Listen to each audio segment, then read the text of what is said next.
결론을 말씀하신 것입니다. 그리고 28절부터 29절까지는 그 말씀을 듣고 난 청중의 반응에 관한 내용이 되겠습니다. 청중의 반응부터 살펴보면 28절에 보니까 무리들이 그의 가르치심에 아주 놀랐다고 했습니다. 그 놀란 까닭은 29절에 보니까 권위가 있는 것 같았다 라고 되어 있습니다.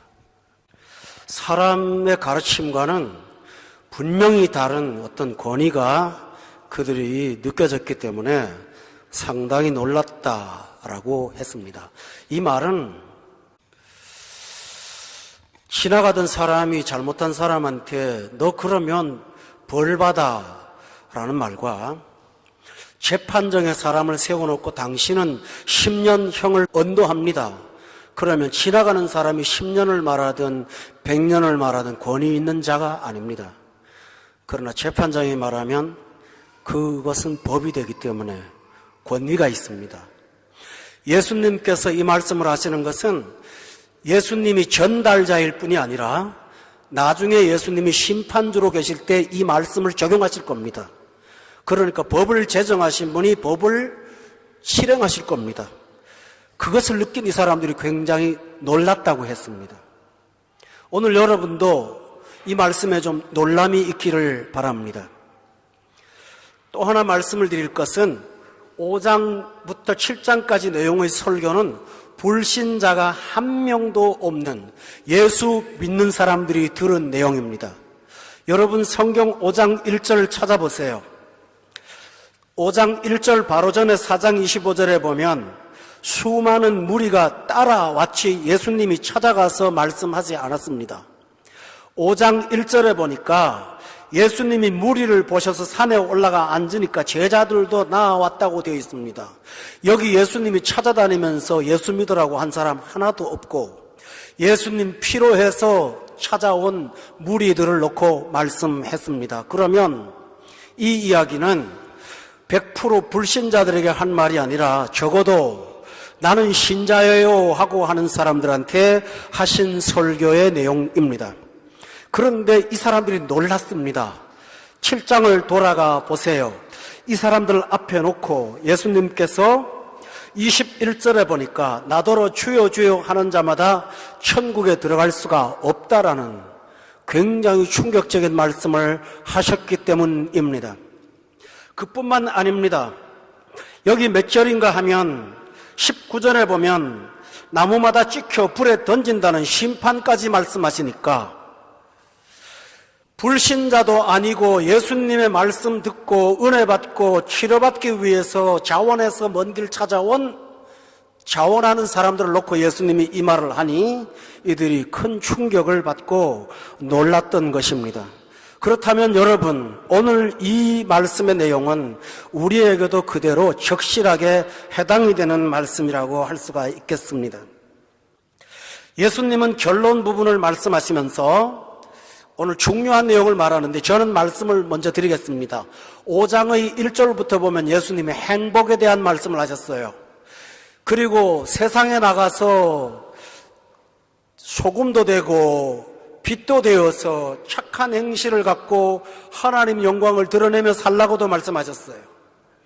결혼한 사람은 함부로 이혼하지 말고 자기를 적대시하는 원수는 사랑하고 대접받고 싶으면 대접하고 뭔가 부족하면 하나님 앞에 염려하지 말고 기도하고 그게 산상수훈이에요. 함부로 사람 비판하지 말고 기도할 때 은밀하게 들어가서 기도하고 그리고 바리새인보다는 좀 더 나은 의를 갖고 살라고 예수님께서 말씀하셨어요. 그러니까 5장부터 7장까지 나오는 내용은 내세에 관한 내용보다는 현실에서 행복하게 살고 의롭게 살고 바르게 살고 예수님이 그 말씀하셨어요. 그런데요, 이 말씀하신 끝에 7장의 결론이 뭔지 아세요? 결론이 뭐냐 하면요, 구원의 문제를 다루고 있어요. 이 말씀 다 하신 다음에요, 13절에 보니까 인생은 이 말씀에 반응해서 두 종류의 사람이 있대요. 13절에는 좁은 문으로 들어가는 사람이 있고 13절에 보면 멸망으로 인도하는 문으로 들어가는 사람도 있다고 했어요. 바로 이 말씀 듣고 은혜 받은 성도들 앞에 놓고 예수님은 당신들 중에 멸망으로 가는 사람 있고 당신들 중에 생명으로 가는 사람 있습니다. 선포한 것입니다. 그런데 13절을 다시 보면 멸망으로 인도하는 데는 사람이 들어가는 사람이 많습니다. 14절에 보면 생명으로 인도하는 문은 들어가는 사람이 적습니다가 아니고 찾는 사람 자체가 적습니다. 이 대조를 잘 보십시오. 넓은 문은 들어가는 사람이 있는데 좁은 문은 들어가기는커녕 찾기도 하지 않는다라는 얘기입니다. 따라서 멸망으로 가는 사람은 교회 안에 다수가 있다고 했습니다. 그리고 생명으로 가는 사람은 찾기라도 하는 사람이 매우 소수라고 했습니다. 우리는 여기서 한 가지 중요한 사실을 발견합니다. 신앙생활을 평균적으로 하면 간단합니다. 넓은 길 가는 거예요. 신앙생활 독특하게 하면 남들 볼 때 특별하지만 하나님 볼 땐 특별하지 않지만 그런 사람 좁은 길 가는 거예요. 넓은 길은요, 왜 사람이 많은가? 13절에 보면 문이 크고 길이 넓어서 많이 간대요. 그러니까 쉬워요. 안 어려워요. 신앙생활 힘든 거 하나도 없어요. 쉽게 가는 사람이에요. 나 하고 싶은 거 다 하면서 갈 수 있는 사람이에요. 그리고 사람들이 많으니까요, 다수가 있으니까요, 그렇게 살아도 별로 불편하지 않아요. 왜냐하면 대부분 옆에 사람 다 그러고 사니까요. 그런데요, 생명으로 인도하는 문은 사람이 왜 찾질 않나요? 문 자체가 좁아요. 그 문 들어가려면 짐 보따리 다 들고 못 들어가요. 자존심도 내려놓고 세상 것도 내려놓고 재미도 내려놓고 우상도 내려놓고 들어가야 문 들어갈 수 있어요. 그거 들고 가려면 그 문 못 들어가요. 예수 믿으면서 포기하지 않고 믿는 사람들 좁은 문 못 들어가요. 과거의 것 다 누릴 것 다 누리면서 가질 것 다 가지고 살면서 가는 사람 좁은 문 들어갈 수가 없어요. 못 들어가요. 또 하나 중요한 사실은요, 문만 좁으면 좋겠어요. 그 문만 통과하면 좋다고 생각하면 좋겠는데 좁은 문으로 문틈을 보니까 길이 좁고 협착해요. 가는 길이 험난해요. 사실입니다. 신앙생활은 편하지는 않아요. 길이 좁고 협착해요. 좁고 협착하다는 말은 뭘까요? 선택의 여지가 별로 없어요. 어떤 면에서는 자유도 많지 않아요. 그리고 가는 길이 험하고 위험할 수도 있어요. 그래서 사람들은 진리를 뻔히 알지만 넓은 길로 들어가면서 그런 동료들과 함께 어울려 살고 있습니다. 그런데 예수님은 좋다라는 거예요. 궁극적으로 결론이 뭐냐? 두 가지를 말합니다. 하나는 멸망이고 하나는 생명이라고 말을 했어요. 저는 이 설교를 하면서 영혼의 무게를 갖고 얼마나 마음이 무거웠는지 몰라요. 좁은 문으로 가는 게 왜 어려울까요? 소수예요. 다수가 아니에요. 소수기 때문에 별난 사람 취급받아요. 어떨 때는 심할 때는 광신자 취급받아요. 조금 정신이 나간 사람처럼 취급받을 수 있어요. 그렇다고 해서 신앙생활을 괴팍하게 하는 거 절대 아닙니다. 집에서 가족으로 살 노릇 다 하면서 사는 평범한 사람에도 불구하고 하나님 앞에 목을 메고 하나님만이 나의 유일한 대상인 것처럼 사는 전념하는 사람들은 요즘 말로 하면 중용에서 벗어난 너무 치우친 사람으로 본다라는 것입니다. 오늘날 현대문화에 지배하는 사상은 포스트 모더니즘 다원주의입니다. 이것은 이것도 저것도 좋다고 수용하는 것인데 한 길만 가는 사람. 그래서 힘듭니다. 왜냐하면 동료가 많지 않아요. 친구가 많지 않아요. 내 영혼의 깊은 내면의 세계를 나누면서 동행할 수 있는 영적 동행자가 그렇게 많지가 않습니다. 그러므로 외로울 수 있어요. 성도 여러분, 그러므로 좁은 길로 갈 때는 소수가 될 것을 여러분이 각오하셔야 됩니다. 소수가 되는 걸 당연히 여기시기를 바라야 됩니다. 별난 게 아닙니다. 또 하나, 두 번째로는 아까 말씀드렸지만 문만 있는 것이 아니라 문을 열고 들어가면 길을 걸어가야 되는데 그 길은 협착합니다. 세상에서 누릴 모든 누린 것들이 하나님의 영광이라는 기준으로 놓고 볼 때 그것이 아니면 내려놓아야 합니다. 여러분이 손에 쥐고 있는 우상들은 여러분을 고통스럽게 할 것입니다. 그럼에도 불구하고 그 길을 중단하지 않고 계속 가야 합니다.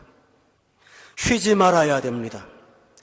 저는 어린 시절 시골에서 겨울만 되면 산에 땔감을 구하러 올라갔습니다. 치개라는 걸 여러분 보신 적 있나요? 어린 나이에 그걸 한 짐을 지고 산에서 내려오면 얼마나 힘든지 몰라요. 다리가 막 후들거리거든요. 그런데 동네 어른들이 요령을 가르쳐 줍니다. 집에까지 가는 동안 쉬지를 말래요. 쉬면 더 힘들대요. 그냥 가래요. 근데 어디 그게 쉽게 됩니까? 가다가 쉬어요. 쉬우면은 쉬울 것 같은데요. 다시 무거운 짐을 지잖아요. 정말 힘들어요. 신앙생활이 그런 것 같아요. 좀 쉬다 가면 될 것 같죠. 공부도 하다가 말면 될 것 같죠. 근데 영적으로 둔감해지면서 얼마나 어려운지 몰라요. 중단하면 힘들어요. 예수님의 부모들이 예수님을 잃어버리고 하룻길 가다가 찾을 때는 3일길 걸어갔다는 거 성경이 말하고 있어요. 그래서 이 길은 계속 걸어가야 돼요. 여러분 힘들고 어려워도 꾸준히 이 길을 걷는 것이 정상이라고 생각하며 걸어가시기를 바랍니다. 세 번째로 좁은 길로 가는 사람은 그냥 걸어가지도 못해요. 분별하면서 가야 돼요. 왠지 압니까? 가짜가 많아요. 21절에 보면 나더러 주여 주여 하는 사람 중에 가짜 많아요. 여러분 그냥 주여도 아니고 주여 주여 하는 사람들은 믿음이 특별한 사람처럼 보이는 외형을 갖고 있습니다. 집안은 부모가 예수님을 믿는 직분자예요. 친구들 중에는 목사도 있어요. 나도 열심히 다니는 것 같으니까 주여 주여 하는 자 같아요. 그런데 성경을 보면 21절에 주여 주여 하지만 그 중에 천국에 들어갈 수 없는 사람 있다고 했어요. 22절에 보세요. 주여 주여 하는 사람 가운데는요, 주의 이름으로 선지자 노릇을 한다고요. 다시 말하면 진짜가 아닌데 영혼들을 이끌어가는 리더들이 있다고요. 그래서 안 따라가려면 분별력이 필요하다고요. 분별을 하고 가야 된다고요. 능력 많은 사람도 많아요. 본문을 22절에 보면요, 주의 이름으로 귀신도 쫓아내는 사람 있고요, 주의 이름으로 많은 권능 행하는 사람도 있어요. 깜짝깜짝 놀랄 만큼 저 사람 대단한 사람이다. 그런 사람들 중에도요, 분별해서 따르지 말아야 될 사람들 있어요. 왜냐하면 본문에 예수님께서 말씀하십니다. 23절에 나 너 몰라. 내가 너 모르는데. 불법을 행한다고 했거든요. 그래서 신앙생활 하면서 영적 분별력 갖지 않으면 험한 길도 제대로 걸어갈 수가 없어요. 성경 많이 알아야 돼요. 공부 많이 해야 돼요. 진리 알아야 돼요. 오랜 세월 신앙생활 했다는 분들과 함께 대화해 보면 너무나 충격적인 무지에 있는 분들이 많아요. 여러분 그러면 홀릴 수 있어요. 이 길은 힘들지만 힘들면서도 분별하며 가야 돼요. 이게 좁은 길이에요. 제일 중요한 게 있어요. 이 길은 어떻게 걷는 길이냐 하면요, 순종으로 가는 길이에요. 여러분 오늘 본문 말씀 중에 24절에 보니까 그러므로 누구든지 나의 이 말을 듣고 행하는 자, 그 다음에 또 그랬어요. 21절에 보니까 다만 하늘에 계신 내 아버지의 뜻대로 행하는 자라고 되어 있어요. 행위를 강조하고 있습니다. 구원받는데 행위로 구원받는다는 말 아니에요. 여러분 기억하셔야 됩니다. 이것은 구원의 조건을 말하는 것이 아니라 구원의 증거를 말하는 겁니다. 여러분 믿으십니까? 그러면 순종하는 사람입니다. 본문에 보면요, 26절과 24절에 반복되는 말이 있어요. 그러므로 누구든지 나의 이 말을 듣고, 26절에도 나의 이 말을 듣고, 여러분 넓은 길 가는 사람도 이 말 듣는 사람이고 좁은 길 가는 사람도 이 말 듣는 사람이에요. 근데 차이가 뭘까요? 듣는 건 다 잘 듣는데요, 행동이 있느냐고요? 순종이 있느냐고요? 주께서 물어보십니다. 100% 순종을 요구하는 것 아닙니다. 순종 지향이냐고요? 그래서 좁고 협착하고 어려운 길입니다. 그런데 예수님이 좁은 문으로 들어가라 명령하셨으면 갈 수 있습니다. 오늘 본문에 나오는 사람들 중에는 대부분 거듭나지 못한 사람이 다수인 것 같습니다. 그렇지만 예수님이 가라고 명령할 때는 갈 수 있으니까 가라고 하신 것입니다. 여러분, 내가 이 길을 걸어갈 수 있을까? 절망하지 마세요. 할 수 있습니다. 하나님이 할 수 있으니까 하라고 한 것입니다. 믿으세요? 할 수 있으니까 하라고 한 거예요. 여러분 중에 예수 금방 믿은 사람도 할 수 있어요. 나는 아직 초신자니까 시간이 되면 할 수 있겠지, 절대로 그렇게 말하지 않았어요. 할 수 있어요. 할 수 있는 방법을 예수님께서 말씀하시는데 몇 가지로 말씀하십니다. 첫 번째가 뭐냐 하면 불신의 결과를 늘 주목하라고 했어요. 그러면 갈 수 있어요. 본문 13절 다시 보세요. 멸망으로 인도하는 문은 크고 그 길이 넓어요. 사람도 많아요. 좋아요. 외형으로 볼 때 뭡니까? 문 넓어요. 길 편해요. 사람 많아요.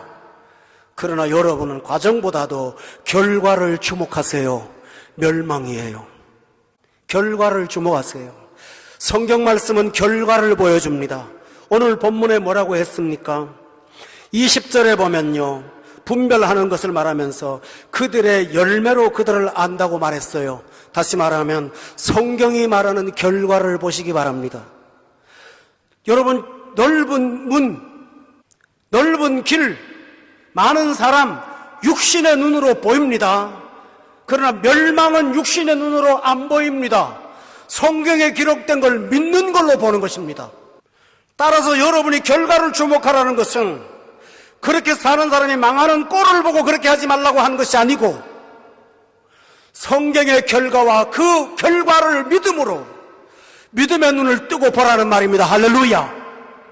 누가복음 16장에 나오는 어리석은 부자의 이야기를 우리는 역사에서 눈으로 본 적이 없습니다. 그러나 믿음으로 봅니다. 소돔과 고모라에서 멸망당하여 딸들을 데리고 산 위로 도망갔던 소알당의 롯이 우리는 본 적이 없습니다. 그러나 그 역사적 기록을 믿어야 됩니다. 그게 결과를 보는 것입니다. 꼭 어떤 사건 중심이 아니더라도 예수님께서 누구든지 예수 믿지 않으면 심판에 이른다는 말 자체를 믿으세요. 그것이 결과를 보는 것입니다. 여러분, 우리는 그만한 능력이 있습니다. 아무 몸에 아픈 거 없는데 피곤하고 잠이 많이 와서 병원에 가서 진찰받았더니 의사 선생님이 정밀검사해야 된다고 그래서 두렵기는 하지만 정밀검사했습니다. 결과를 놓고 하시는 말씀이 대수술을 받지 않으면 당장 돌아가십니다 라고 말할 수 있습니다. 그때 증세 있습니까? 본 적 있습니까? 결과 봤습니까? 안 봐요. 그러나 병원에서 그 말 안 믿고 거짓말하지 마 하고 가는 사람 있던가요? 나 하나도 못 봤어요. 육체를 다루는 의사의 말은 순종하는데 육체를 다루는 의사는 육체를 다 몰라요. 그러나 육체와 영혼을 지으신 하나님이 하신 말씀이라면 어찌 여러분이 거절할 수가 있겠어요? 따라서 여러분이 멸망을 눈으로 목도하지 마시고 영으로 목도하시고 믿음으로 목도하신다면 능히 이 길을 걸어가게 될 줄로 믿습니다. 성경에 나오는 지옥이나 심판의 이야기들을 여러분이 묵상하셔야 됩니다. 본문 19절에 보면 결과를 이렇게 말합니다. 하반절에 나무마다 찍혀 불에 던져진다는 말을 했어요. 따라서 우리는 그 말씀을 눈으로 봐야 됩니다. 그리고 두려워해야 됩니다. 보세요. 이 세상 사는 거 한평생이 얼마나 힘들어요. 행복한 날은 요만큼밖에 없고 고통스럽고 힘든 날이 연속입니다. 그런데요, 하루도 쉬지 않고 고통과 아픔이 그것도 중단되지도 않고 영원까지 지속되는 그 밑에 여러분이 앉아있다라는 성경을 묵상한다면 두려워서라도 그렇게 안 살아요. 정말로 안 살아요, 여러분들. 그렇게 살지 않아요. 따라서 불신의 결과를 주목하시기를 바랍니다. 그리하면 능히 좁은 길 갈 수 있습니다. 두 번째로는 여러분이 불신의 결과가 아니라 불신의 현실도 주목하십시오. 본문 27절에 보면 비가 내리고 창수가 나고 바람이 불어서 그 집에 부딪힌다라고 되어 있습니다. 무너져서 그 무너짐이 심하다라고 했어요. 여러분, 인생이 어려운 환경 만납니다. 비 내리고 창수 나고 바람 불고요. 25절에 있는 좁은 문으로 가는 사람한테도 비 내리고 창수 나고 바람 불고 다 있습니다. 면제된 사람 없습니다. 그런데요, 여기 중요한 내용이 나옵니다. 27절과 25절에 보니까 동일한 말이 있어요. 그 집에 부딪혀요. IS가 난리를 쳐도 아직 나한테 안 부딪혔잖아요. 그러니까 관심 없는 거예요. 오늘 아침에 아침밥 먹고 거실에 앉아 있는데 비행기 소리가 유난히 커요. 우리 집은 공항 근처에 있지만은 비행기 노선은 아니더라고요. 그 비행기는 정상적인 항공기가 아니에요. 지금 뭔가 심각한 일이 벌어지는데요. 문제는 뭡니까? 시리아에 부딪혔지 두바이에, 마리나에, 알바사에 부딪히지 않았거든요. 그런데 비가 오고 바람 불고 창수가 나는 거 모든 인생에 그 집에 부딪힙니다. 부딪혀요. 살다가 보면 실패 부딪힙니다. 인간관계 배신 부딪힙니다. 위기를 만나서 부딪힙니다. 질병이 와서 내 몸에 충격으로 다가옵니다. 쾌락을 누렸는데 재미가 없어서 지루함, 키엘케고리 말하자면 권태가 부딪힙니다. 저거 굉장히 좋은 거예요 하고 살았는데 허무감이 찾아오면 무섭습니다, 여러분. 허무감처럼 무서운 게 없어요. 마약하는 사람들의 공통적인 문제가 뭔지 압니까? 허무감이에요. 내 앞에서 우상이 무너지는 걸 부딪혀요. 여러분 인생 살 때 부딪힐 때가 있어요. 그런데요, 우리는 세상에서요, 말씀으로 보지 않고 세상에서 그거 봐요. 그 집에 부딪힌 사람들 본다고요. 여러분 인생 가운데 부딪힌 사람 굉장히 많아요. 살다 보면 우리 교인들 중에 안 부딪힌 사람 없어요. 다 부딪혀요. 작게 부딪히면 상처나요. 크게 부딪히면 기우뚱해요. 심각하게 부딪히면 무너져요. 부딪힌 사람 굉장히 많아요. 지금 갖고 있을걸요. 제가 겁주는 거 아니에요. 좁은 문에 가는 사람도 부딪혀요. 그 집에 다가와요. 그 집에 부딪혀요. 그런데 27절에 보세요. 넓은 길 가는 사람은 무너져서 그 무너짐이 심해요. 오늘 인생이 무너져서 부딪혀서 무너져갖고 심하게 무너진 사람들을 우리가 주변에서 얼마나 많이 보는지 몰라요. 연애할 때는 세상의 황홀이 그럴 수가 없는데요. 결혼생활하면서 결혼생활을 아픔으로 고통으로 부딪히면서 그 무너짐이 심한 폐허에 앉아있는 사람들도 많이 있어요. 이걸 보면서 여러분이 교훈 받으세요. 이런 인생들을 보면서 예수 안 믿는 게 얼마나 무섭고 두려운 일인가를 여러분이 교훈으로 받으시라고요. 예수님 살아계실 때 망대가 무너져서 18명이 죽은 일이 있었어요. 과실치사 사건이죠. 건축 현장의 사건이에요. 근데 제자들이 왔을 때 예수님께서요, 저거는 너희들을 위한 교훈이라고 말씀하셨어요. 우리는 이 세상을 성경의 주석으로 봐야 된다고요. 어떤 학자가 말한 것처럼 세상은 성경의 해설서입니다라고 말했어요. 거기서 있는 멸망의 해설서인 성경을 보면서 여러분은 무너지는 현실들을 보시기를 주의 이름으로 축원합니다. 할렐루야. 후기 인상파 중에 빈센트 반 고호라는 화가를 여러분이 잘 아실 거예요. 붓을 쓰지 않고 나이프를 써서 유화 그림을 주로 그렸던 사람이고, 밝은 노란색을 참으로 많이 썼던 사람이고요, 태양과 관계되는 그림들을 많이 그렸던 사람이고요, 태양에 대한 애타는 호소를 갖고 그린 그림들이 상당히 많은 사람입니다. 그는 신학교에 가서 신학교육을 마치고 전도사가 되어서 탄광에 가서 목회를 했어요. 그러다가 마음이 이상해져 가면서 하나님이 존재하지 않는다는 이상한 의심과 회의가 들어왔어요. 이거 갖고 사람 구원하지 못하겠다고 생각하고요. 그림으로 약한 자, 고통받는 자를 치료하겠다고 생각했어요. 그래서 그가 제일 먼저 그린 그림이 그렇게 노란색을 많이 칠하는 사람이 까만색 일색의 감자 먹는 사람이라는 흉측한 그림을 처음으로 그렸어요, 그 사람은요. 그러나 그는 그 인생에 허무가 다가와서 부딪집에 부딪혔어요. 그래서 처음에는 자살을 기도했다가 실패하고 길을 자르고 나중에는 결국은 스스로 목숨을 끊는 비참한 인생을 살고 말았습니다. 저는 과학자들이나 예술가들이 예수 떠나서 인생이 부딪힘이 심해서 무너지는 사람들을 헤아릴 수 없이 많이 언급할 수 있지만 오늘 본문에서 강조하는 부분은 아니니 그만두겠습니다. 그러나 여러분 주변에 보세요. 그 집에 부딪혀서 무너져서 무너짐이 심한 사람들을 보면서 여러분이 예수 믿고 그 부딪힘에서 무너지지 않고 사는 내 자신을 비교하면서 하나님 앞에 예수 믿는 것, 좁은 길 가는 것, 이게 귀한 거라고 다시 한번 인식하고 살기를 예수 이름으로 축원합니다. 그러면 갈 수 있습니다. 마지막으로 우리는 기억할 비교가 있습니다. 여러분, 무너졌다는 사실을 기억하십시오. 무너진 사람들이 얼마나 많습니까? 부정적인 얘기만 한 것이 아닙니다.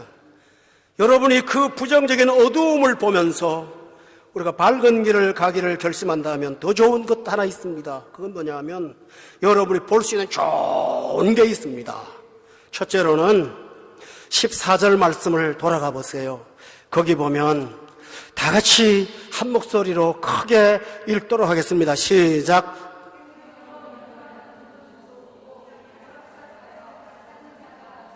네, 좁은 문입니다. 길이 협착합니다. 동료도 없습니다. 외롭습니다. 그러나 한 가지 붙잡으세요. 그 길은 생명으로 인도하는 문이라고. 그거 하나 붙잡으라고요. 이 길은 생명으로 인도하는 문이라고요. 아들이 있는 자에게는 생명이 있고 아들이 없는 자에게는 생명이 없다고 말씀했습니다. 교우 여러분, 여러분의 가는 길이 그 길이 읽기 힘들고 어려워도 그 길이 생명의 길이라는 사실을 꼭 믿고 그 믿음을 갖고 기쁨으로 협착한 길 걸어가시기를 예수 이름으로 축원합니다. 두 번째로 여러분이 그 길 걸어갈 때마다 용기 얻을 수 있는 게 있습니다. 본문 19절에 보세요. 다 같이 한번 읽어볼까요? 19절 시작. 열매를 맺지 아니하는 나무마다 찍혀 불에 던져지니라. 여기에 아름다운 열매를 맺는다는 말이 17절, 18절, 19절 나옵니다. 교우 여러분, 열매는 심자마자 열리는 거 아닙니다. 열매는 시절을 쫓아 맺습니다. 열매는 봄이 있어야 되고 무더운 여름이 있어야 되고 기다린 가을과 추수 때가 되어야 얻을 수 있습니다. 우리는 신앙생활을 하면서 오늘 예수 믿으면 당장 내일 효과를 보려고 합니다. 물론 있습니다. 그러나 시절을 쫓아 열매를 맺는다는 시편의 1편의 말씀을 기억하십시오. 오늘 당장은 내가 좁은 길을 걸어가는 열매가 없을지 몰라도 이 길을 걸으면 아름다운 열매가 주렁주렁 열린다는 사실을 믿음으로 그 길을 포기하지 말고 걸어가시기를 예수 이름으로 축원합니다. 또 하나 세 번째로 여러분이 기억하실 사실이 있습니다. 좁은 길 걸어갈 때마다 여러분이 체험을 하게 될 것입니다. 그게 뭐냐 하면 아까도 말씀드렸지만은 7장에 있는 말씀에 25절을 다시 한번 읽어봅시다. 25절 시작. 비가 내리고 창수가 나고 바람이 불어 그 뒤집에 부딪히되 무너지지 아니하나니 이는 주추를 반석 위에 놓은 까닭이요. 예수 믿는 사람 신기한 거 있습니다. 좁은 길 걸어가는 사람 신기한 체험이 있습니다. 비도 오고 바람도 불고 창수도 나고 내 집에 부딪히기도 하는데 안 무너져요. 안 무너져요. 너무너무 신기해요. 무너지지 않아요. 오늘 당장 문 닫을 것 같은데 지속되고 있고요. 오늘 당장 망할 것 같은데 더 나은 내일이 또 있고요. 엄청난 위기 속에 들어갔는데 거기서 놀라운 기회를 보고요. 내 집이 무너지질 않아요. 부딪히는 건 늘 봐요. 근데 안 무너져요. 온 세상 사람 다 무너지는데 나 혼자 독약청청 서요. 로마서 8장에 말하는 것처럼 환난이나 기근이나 적신이나 위험이나 칼이 오지만은 넉넉히 이겨요. 능히 이겨요. 그 사랑에서 끊을 자 없이 이기고 있어요. 바울 사도는 얼마나 부딪혔는지 몰라요. 복음 전하면서 감옥에 들어가기를 숫자를 헤아릴 수 없을 만큼 많이 다녔어요. 그러나 로마가 무너졌지 바울이 전한 복음이 무너지지 않았습니다. 여러분 기억하시죠? 바울을 박해한 사람들은 다 죽었지만 박해받은 바울은 유럽 전진기지에 복음을 전파하여 세계 만민에게 복음화시켰던 능력이 나타났습니다. 성도 여러분, 좁은 길 가는 사람 무너지지 않아요. 넘어지지 않아요. 이거 꼭 붙잡고 사시기를 예수 이름으로 축원합니다. 이것이 믿음이에요. 힘들 때마다 경험해 보세요. 너무너무 신기해요. 흉한 소문 들어왔어요. 병 왔어요. 고통 왔어요. 다 왔는데요. 안 무너져요. 여러분 화요일날 공부하는 욥을 보세요. 온갖 악재가 다 떴지만 그럼에도 불구하고 그는 무너지질 않아요. 잿더미 위에서 하나님을 찬양해요. 오히려 건강한 백성들을 보고 마음 아파하는 사람으로 건강하게 설 수 있어요. 무너집니까? 안 무너져요. 우리는 그 체험을 보면서 좁은 길로 가는 것이 얼마나 귀한 길인가를 여러분 기억하시길 바랍니다. 실제로 좁은 길이 아닙니다. 그곳에 가면 하나님께서 영적 자아를 성취시키는 놀라운 넓이가 거기 있어요. 저는 마지막으로 말씀을 드리겠습니다. 넓은 길의 종착역은 오늘 본문의 말씀이 있습니다. 여기 뭐라고 했나요? 21절에 보니까 천국에 들어가는 것이라고 했습니다. 이 천국은 죽어서 가는 천당만을 말하지 않습니다. 예수님께서 말씀하신 걸 바울이 은혜 받아서 로마서에서 말합니다. 하나님의 나라는 먹는 것, 마시는 것, 여기 있다, 저기 있다, 물론 내세도 있습니다. 그런데요, 그게 아니고 사랑과 희락과 화평이라고 말했습니다. 여러분, 저는 욥기에서 말씀드렸습니다. 지난주에 설교도 말씀드렸어요. 신앙생활을 믿음으로 견뎌내며 사는 사람은 초라한 사람이에요. 천국을 누리며 잿더미 가운데서 찬양하고 살 수 있는 사람이 누구일까요? 좁은 문으로 가는 사람이에요. 따라서 여러분이 좁은 문으로 들어가기를 힘쓰고 좁은 문으로 들어가면서 주님을 따라 꿋꿋이 걸어가는 참된 신자가 되어가시기를 예수 이름으로 축원합니다. 우리 모든 성도들 좁은 길을 함께 걸어가서 영광의 천국에 이르르는 여러분 모두가 되시기를 주의 이름으로 축원합니다.